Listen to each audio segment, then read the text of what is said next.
गहिनीनाथ गड वारकरी संप्रदायातला एक महत्त्वाचा गड मानला जातो।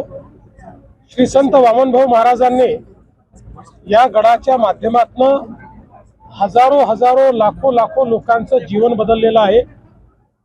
आता तीच परंपरा विठ्ठल महाराज या ठिकाणी चालवतात आणि मी गडावर जात असतो। मागच्या वर्षी पारगावला नारायी सप्ताह झाला, त्यालाही गेलो होतो। त्याचवेळी म्हसोबाची वाडी इथल्या ग्रामस्थांनी मला यावर्षीचं निमंत्रण दिलं होतं। म्हसोबाची वाडी श्री विठ्ठल महाराज यांची जन्मभूमी देखील आहे, त्यामुळे या सप्ताहाला उपस्थित राहावं ही माझी ही इच्छा होती आणि आज ही इच्छा पूर्ण झाली। पुन्हा वामन भाऊंचा आशीर्वाद मिळाला आणि प्रसादही मिळाला, मला त्याबद्दल खूप समाधान आहे। इथली भाविकता, इथला भक्तिभाव हा अतिशय सुंदर आहे। राहुरीतलं जे प्रकरण होतं तनपुरेंना माघारी घेण्यात तुम्ही यशस्वी गेले। राहुरीचं जे प्रकरण होतं तनपुरेंना माघारी घेण्यात तुम्ही यशस्वी असं आहे की प्राजक्त तनपुरे एक अतिशय चांगले नेते आहेत।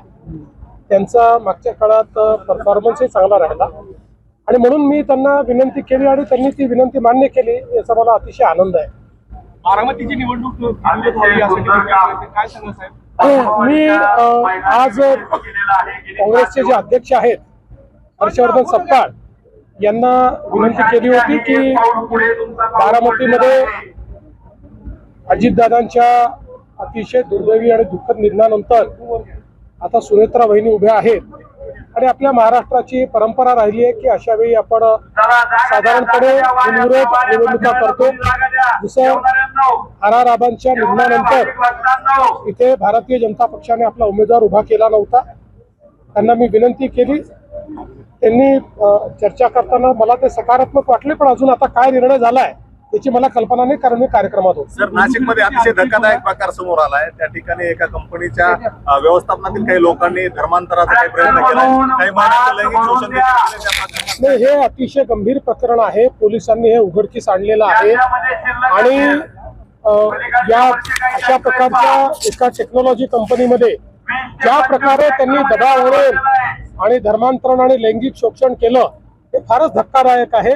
मी पोलिसांना त्या ठिकाणी एक प्रकारे त्यांचं कौतुक करेन की अतिशय वेगानं कारवाई करून याचा पूर्ण पर्दाफाश हा त्यांनी केला तुमचा आणि मुंडे साहेबांचा शेवटचा फोटो पाहून काय वाटलं? मला खूप माझं मन भरून आलं, कारण ज्या शेवटच्या कार्यक्रमात मुंडे साहेब आणि मी होतो त्या कार्यक्रमाचा फोटो आज मला प्रेझेंट मिळाला। मला असं वाटतं शेवटी आमच्या जीवनामध्ये मुंडे साहेबांचं वेगळं स्थान आहे।